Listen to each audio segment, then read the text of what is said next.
Hello everyone. Today's video is another Q&A video talking today about vitamin D resistance, Cryptolepis, and oh my gosh, what was the third? Oh, and something about getting flocks, ciprofloxacin toxicity.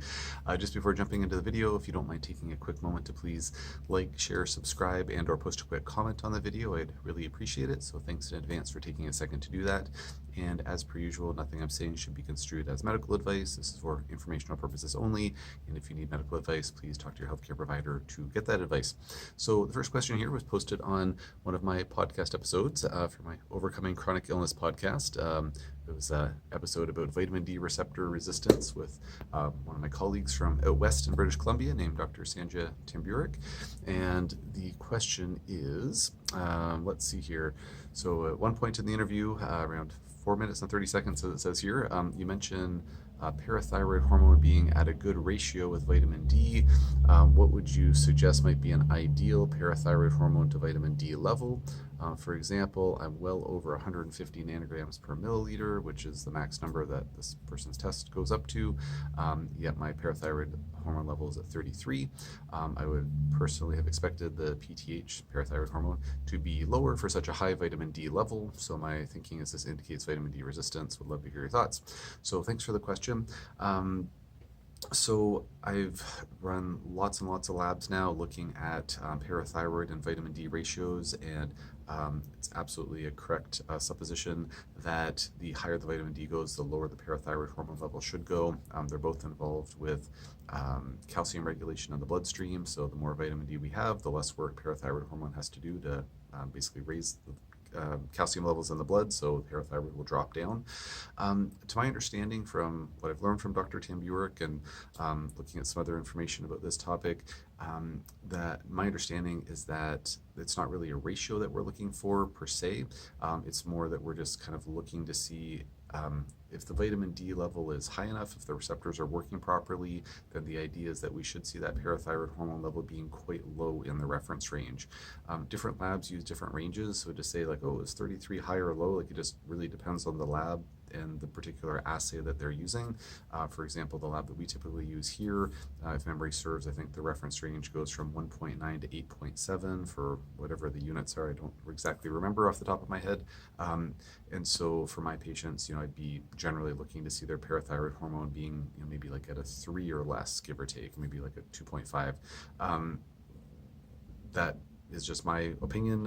Others might say like, oh, it should be lower than that. Some maybe would say it should be higher, but that's kind of the gist of it. So it's not that there's like a specific ratio, but if I had a patient who had vitamin D levels that were at the top end of the reference range, and say in this lab where it goes, we'll say from basically a 2 to a 9, essentially, if they're parathyroid hormone levels at a 5, then I'd be thinking like, that sounds like there might be some vitamin D receptor resistance going on.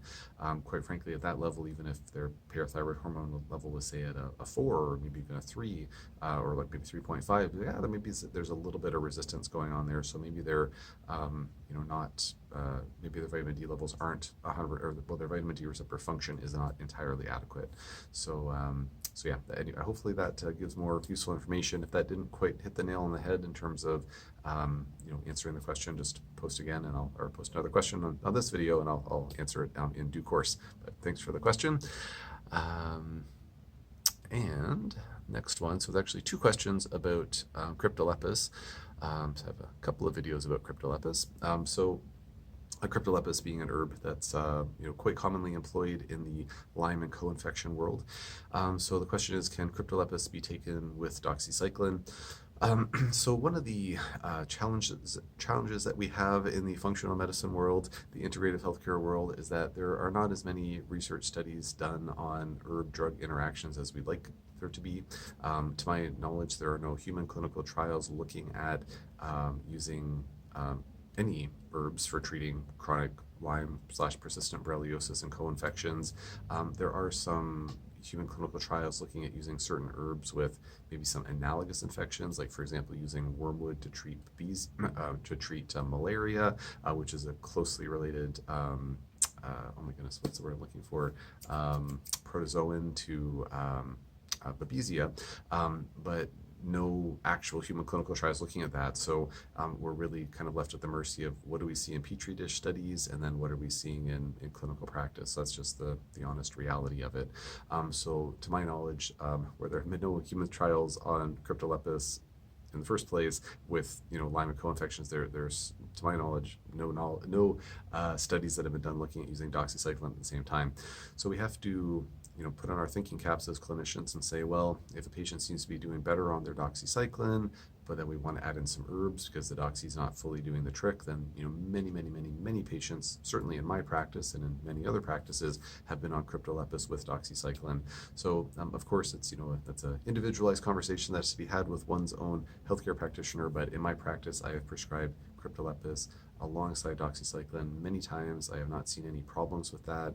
I've not seen the doxy not work as well. I haven't seen it raise liver enzymes or impair kidney function or any of the things that we might be concerned with if a patient's sort of having an adverse drug reaction or like it's having a toxic effect on their body. So I personally feel that it's safe, which is why I prescribe it very readily together, but it's a little bit of a nuanced conversation.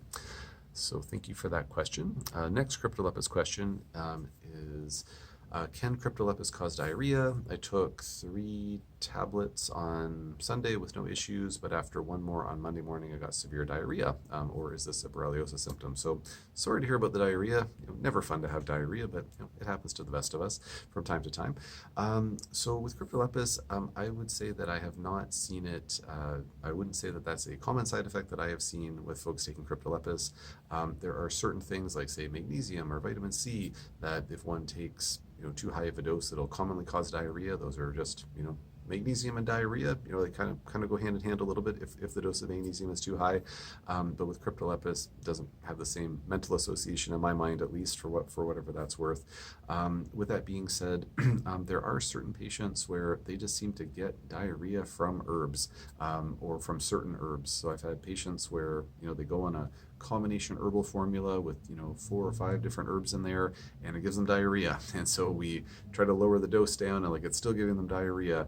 And so then we try giving them the individual herbs one at a time, and it turns out it's just that one particular herb that causes diarrhea for them in that formula. But again, it's not that there's particular herbs, in my experience at least, that are more commonly associated with diarrhea in the Lyme and co-infection world.